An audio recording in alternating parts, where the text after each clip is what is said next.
So, actually, compared to what we were talking about earlier, it looks like Squirt Gun is an intelligence build. Yeah, so Squirt Gun being a bit of an intelligence build, Escargot is not unfamiliar with fighting these, as a matter of fact, Escargot... he fought one last week, didn't he? Yeah. Yeah, he fought the only other one last week, and he pretty handily won. So we'll see how this ends up. Zenaga asks, is this 2 Joker subbreeds? That is 2 Joker subbreeds. Bajarl Joker in B, and then Baku Joker in A. Correct. Spit is a really solid basic tech. Very consistent move, very consistent damage, very quick. Good move overall. Yeah, as opposed to Thunder, which is on the other intelligence-based monster, which is not nearly as good as Spit. Spit is one of the best moves in the game. Was used for the speedrun for a very long time. And so as long as it doesn't do exactly that and uses Tail Assault, it should be fine. The good thing that is about Tail Assault, though, is if it misses, it pushes him back into slot 2. So it's actually a bit better than you might think. He hits a Spit. He's going to keep chaining these together. Suezos really like using Spit over and over and over and over again. And as we see, Escargot might have been lucky against Experiment last week, but it gets absolutely demolished by Squirt Gun this week. Yeah, that was an incredibly fast D-rank set. So let me go ahead and update the score there. So I know Zenaga's been talking some big boy ass shit in the Discord this past week.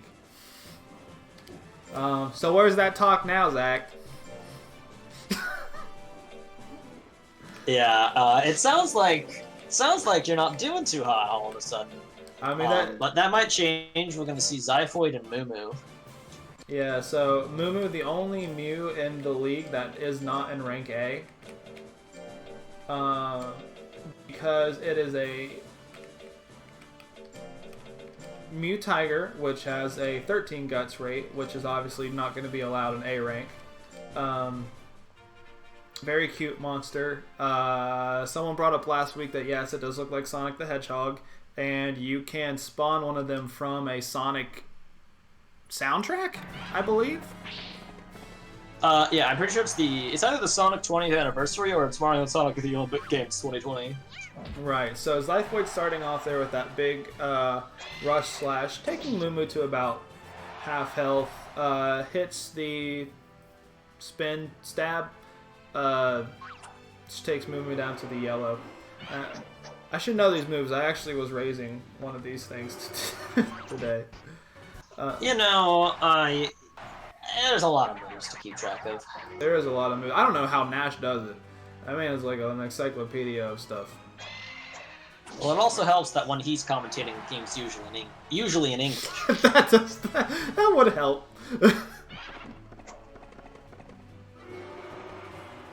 Alright, so, if Moo could get, like, a power move off, he's just kind of standing there doing nothing and to getting shoved back and to getting speared in the face.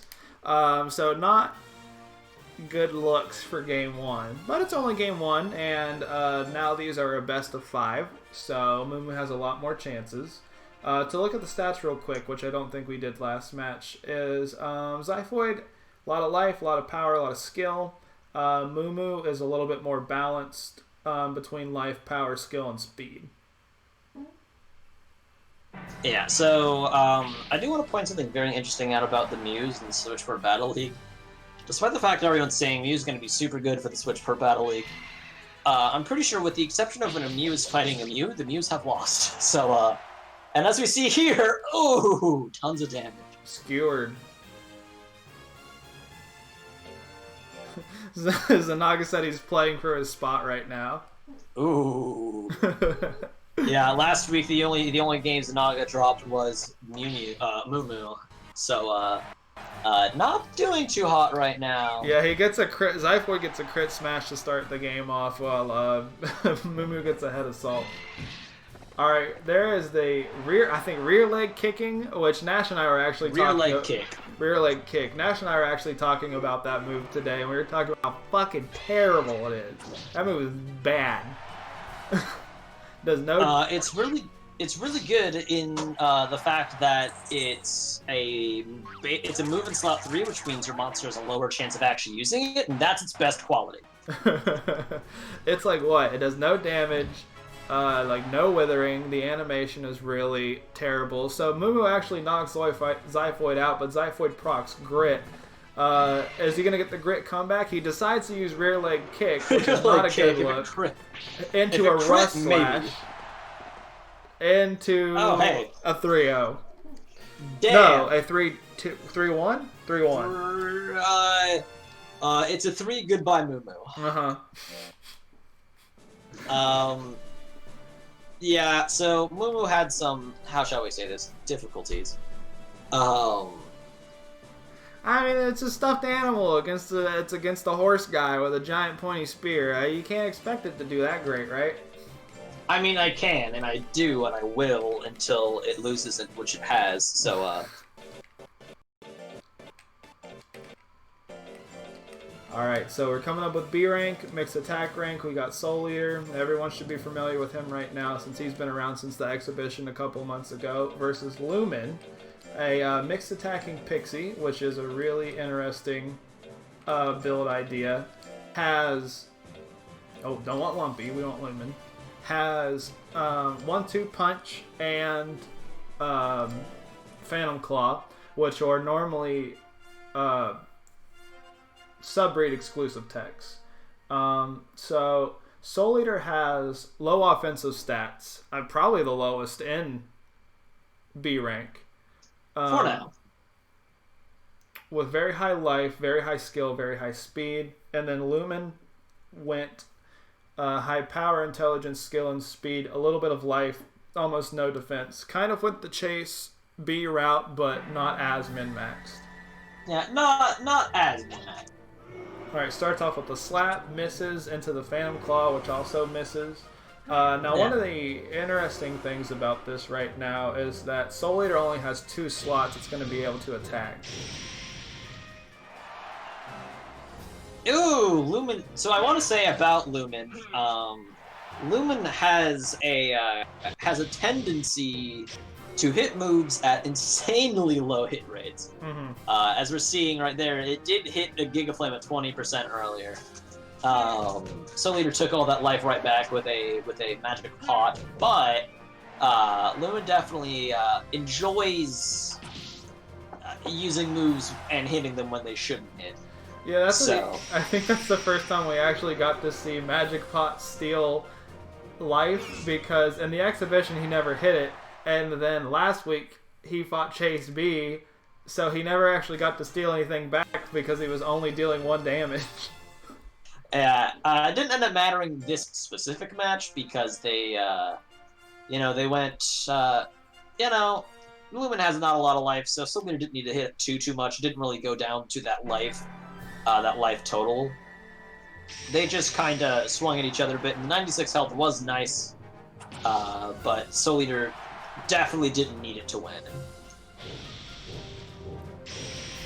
Oh, it doesn't hit the 30% there. JP, correct me if I'm wrong. Oh, that was a crit. Oh my god, a crit Magic Pot into the reel? Into missing a Magic Pot, this could be big. If Soul Eater decides not to do anything and reel runs out, which happens, it's all of a sudden taking a lot of damage from absolutely everything right now, and there's no health for it to steal anymore. Right, these slaps should not be doing as much damage as they are. Misses the flame. Yeah, that flame needed to hit. Oh, okay. She just needs to hit, like, 1 more move. She needs to get out of that back slot. Any move. Oh my god, misses the Phantom Claw! Holy shit, she still loses! She still loses. That's actually kind of insane. So Phantom Claw is a hit tech. Didn't do its job there. Didn't do its job by a mile there, as a matter of fact. Was that 3-0 or 2-0 so far? That was only 2 so far. Okay. It's okay. We've seen a 3-0 comeback tonight, so it's totally something that's possible. Kahuna saying that commentary is biased. I have no idea what you mean. I'm just here to see some good Monster Rancher. Hey, wait a minute. That's all I'm here to see too. I was popping off for the magic pot and the real combo. I thought that was sick as hell. Almost working out. It hits the Phantom Claw here. It's in the lead 4 now. Soul Eater getting that anger, which means Lumen can actually consistently hit things right now. Decides to dump all of its guts on the floor, which might not be the worst option right now. Oh, she procs Ease though, which I believe was changed a little bit in the port. It's glitched in the original version of the game, but they changed it to where it was intended effects were supposed to be, which is you are harder to hit. But there's supposed to be a downside to it, I think. Nash was talking about this the other day on stream. Yeah, so if you get hit while Ease is active, you take double damage. Speaking of which, Soul Eater sits on a bunch of guts, does nothing with him, misses his last move. We're currently 2-1. Yeah, so that's what it was. In the PS1 version, they messed up taking the double damage thing, right?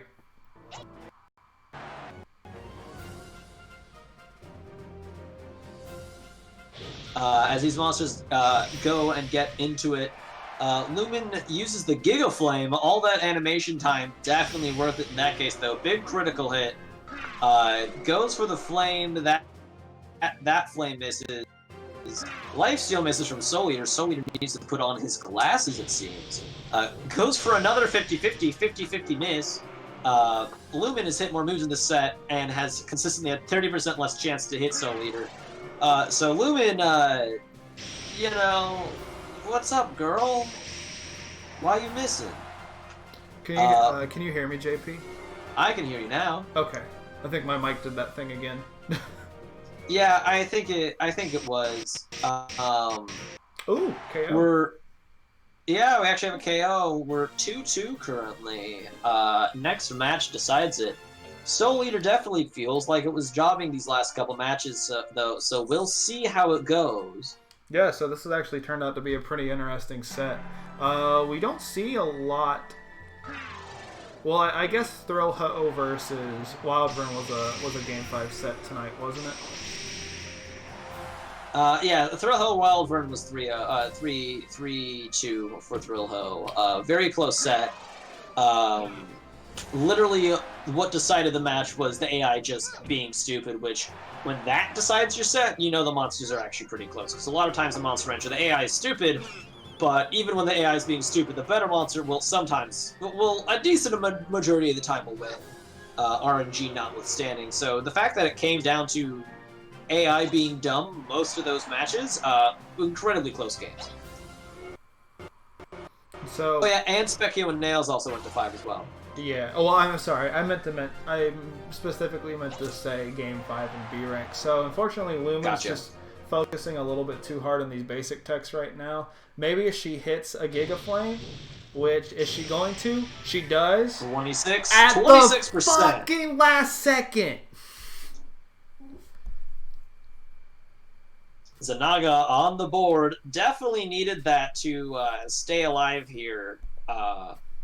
Albeit, even if it lost, if it won both A and S, he still had a chance of doing that. Mm-hmm. But now, still needs to win both of them, actually. But it's a lot more interesting. I'm sorry, Kahuna. But this does make things a little bit more interesting for the rest of this. The sets between these two. Oh, absolutely. So now we have Kahuna's other new monster this week, Bakahuna, which is a Baku Joker, like we talked about earlier. One of the funniest looking monsters in the whole game. It's very comical. Versus for sure. Probably the crowd favorite from last week, Edenfell, was able to topple the monster that was Erica. Yeah, definitely felt a bit undeserved there, but, you know, I might be a little bit biased. So, Bakahuna is a glass cannon breed. Looks like kind of a glass cannon build, which is not something we see like a whole lot. I know Slurms and the Mews at least have a little bit of bulk to them, it seems. And then Edenfell is straight tank. So I'm very interested to see what's going to happen. So Bakahuna starts in slot 3, which lets it use its move Foul Wind, which is a big fart, which does a lot of withering.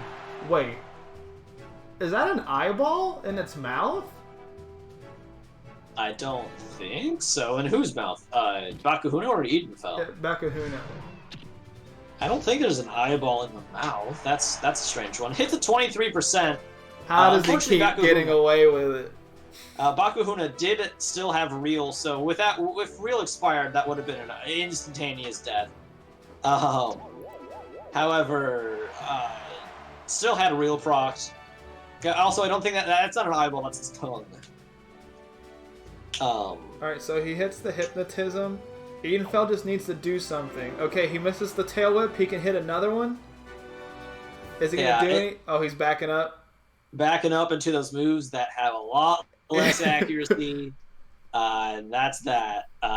We're going to see if our hero Edenfell, though, can actually take this. The only difference between Edenfell... what let Edenfell clinch out those wins against Erica is the fact that Erica did absolutely no damage whatsoever. Whereas Bakahuna can 3-shot Edenfell. So it's not like Edenfell just needs to hit one move and it wins. It needs to hit multiple moves, probably, to win. Unless, of course, Bakahuna wastes all of its guts on those easy, cheap, basic attacks that do 1 damage a pop. But we'll see how this ends up. Mm-hmm. This is kind of so in the port. You obviously, oh my god, hits the crit. What is this fucking dragon, bro? This dragon. How shall I say this? I'm pretty sure our lives are a TV show, and Edenfell is the protagonist. he's just living in it. Yeah, we are all living in Edenfell's world. Goes for the Hypnotism, though. Critical Hypnotism does a decent amount of damage, uses it again. Procs Edenfell's anger, not like Bakahuna needed any more chance to hit. Alright, so Edenfell not being able to hit anything this game. Yeah, definitely has hit moves this set, but this particular game... Alright, does the 2 roars, claw combo misses. For a second there, I thought that was going to hit. I was about to go nuts. Oh, yeah, I think Bakahuna has it eased? 1% on that claw combo. Oh my god. This is the real testament of his protagonist status. And he gets Hypnotism and immediately explodes. Kahuna says, that's because he has a low % chance to hit. He shouldn't hit. It isn't normal. Okay, so yeah, I thought so. Isn't it no? That's so strange. Okay, so starts the match off with the Foul Wind, takes away almost all of Edenfell's guts. That was a crit Foul Wind too. Yeah, it also takes away 3/5 of Edenfell's health bar as well, which is also significant. And 3/5 of a capability to smell. Also, yeah, it does have an eyeball on the roof of its mouth. That's very strange. Alright, misses the claw combo. As to be expected. Alright, misses the Hypnotism though. Oh, actually misses the 99% Hypnotism. This is how Edenfell wins. Edenfell needs to get a critical hit, trample or a critical hit. Something, just end the match now. We go to game 5. Oh, he misses the claw combo. Ooh. Gets almost, dust clouded. Almost. Oh, he's running out the clock. He's running out the clock. Oh my god, Edenfell's getting styled on. No, don't massacre my boy like this. Alright, that is 3-1 for Bakahuna, making Kahuna currently winning this set, which means I'm also almost positive that I am the only rancher currently in the Switchport Battle League without a win. Like we said, it's only week 2, baby. You're warming up. You know. So Zen still can win some points in S rank, which is important because he won a crap ton of points last week. So this will only help him, even if he does, even if he has ended up actually losing the set.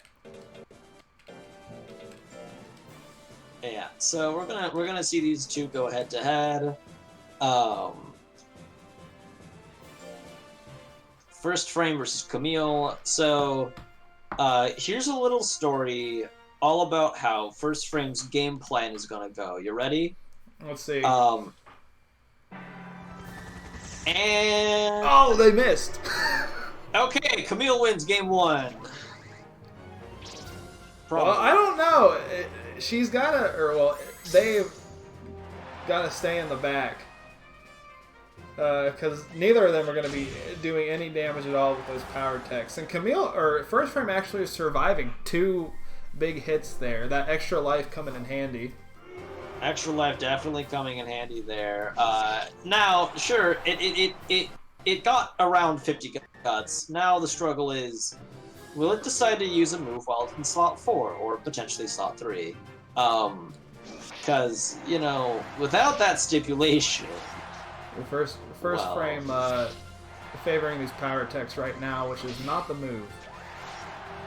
Yeah, this feels very funny. This is going to be our last match of the week, considering that currently they're just, a hurry beam maybe could have done it there, but it just decided not to really do anything with the guts that it had. Yeah, so to answer the question, what the hell are these two doing? The AI cannot differentiate what stats it has.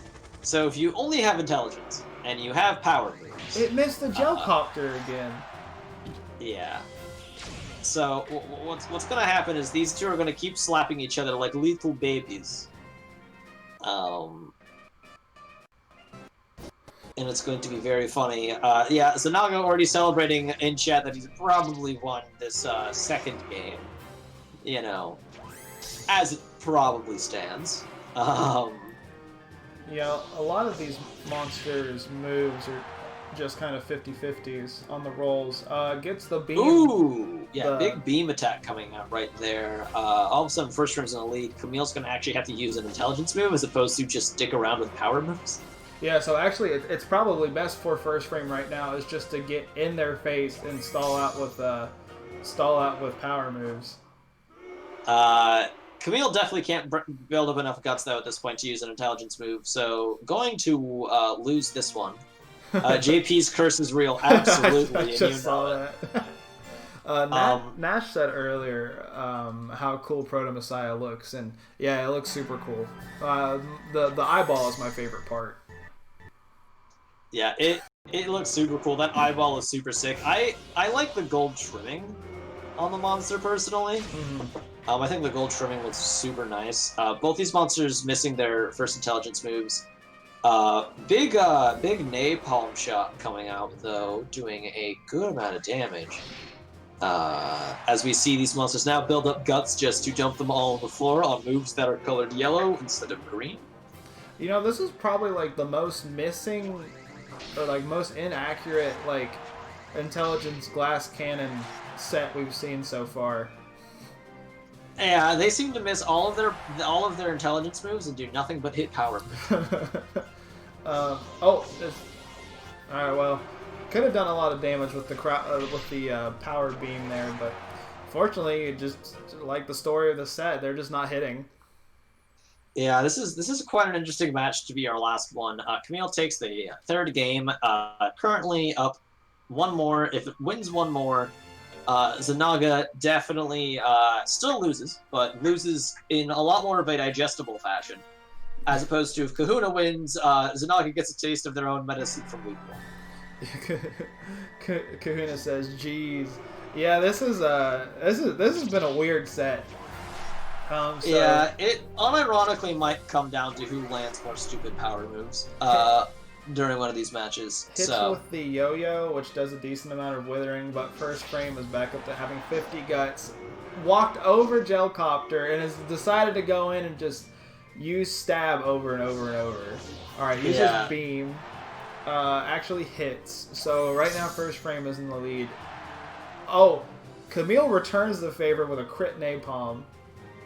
yeah, all of a sudden, first frame probably felt like it probably won the match there, and then all of a sudden, it now needs to pay attention once again. Actually needs to, use another intelligence move. I know that's a hard concept for you, first frame, but you need to use an intelligence move. You need to use The game cool. 5. Yeah, this is S rank, so that grit didn't matter. Even if it does matter, even if it counted for something, first frame still has high life. I can't believe this went to game 5. Yeah, that's up to game 5. Are we actually going to see the first frame Gelcopter actually do something this time? No, creeps into slot 3 and then uses beam, which misses. Cool! This has been not like a shitty set, but like they're both being shitters. Yeah, you could just throw over like the circus theme over this, like the and just like Camille takes first blood. So wait a minute, we haven't even seen one Gelcopter hit, have we? Absolutely not. That's a Spee-bul tradition. First room has the 50 guts, instead misses a beam. Oh my god, if this comes down to power techs. Currently Camille in the lead. Oh my god. Might not be in the lead anymore. In the lead. Oh my god, it came down to fucking power techs? Are you serious? 99 to 96.4. He won on hitting a whip. What the fuck? Alright, so Kahuna takes oh shit. I didn't mean to do that, I swear.